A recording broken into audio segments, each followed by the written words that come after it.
واسمع لهذا الحديث علشان إذا جيت تصلي الفجر في هذا البرد تركت النوم وأتيت إلى بيته تعلم أنه حقك لا يضيع عند الله عز وجل.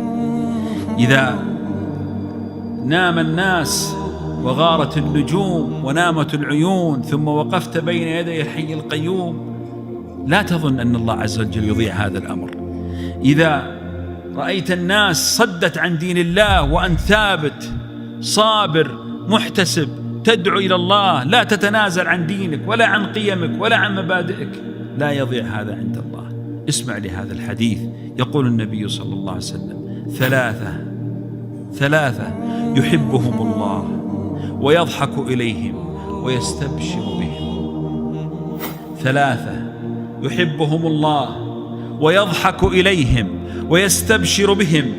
يا أخي يضحك الله إلى هذا العبد ويستبشر به جل جلاله وهو الذي ليس بحاجته. من هم يا رسول الله؟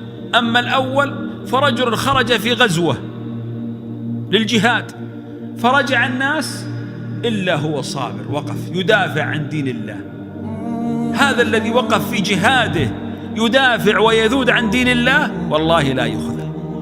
وقد رأينا بأعيننا هذه الأيام بعض الرجال الذين يقفون على الجبهات والثغور والله إن النيران تصليهم من كل مكان وهم صامدون صابرون ثابتون في مكانهم لا يخذلون من خلفهم.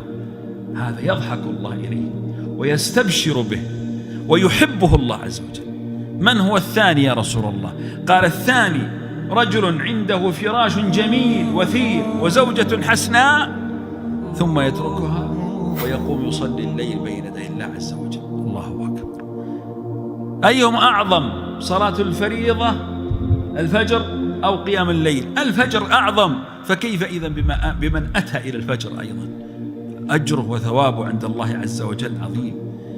وأما الثالث فرجل سافر مع قوم والسفر تعب وجهد فلما وصلوا ووضعوا رحالهم وأرادوا أن يرتاحوا وناموا قام هو يصلي بين يدي الله عز وجل. ترك الراحة من أجل أن يرضي الله عز وجل. انظر ما هي عاقبة الصبر، أن يضحك الله إليهم ويستبشر بهم وينظر إليهم جل جلاله. إذن يا إخوة لازم نصبر على الطاعة لأن الصبر على الطاعة يرفع مقامنا عند الله عز وجل.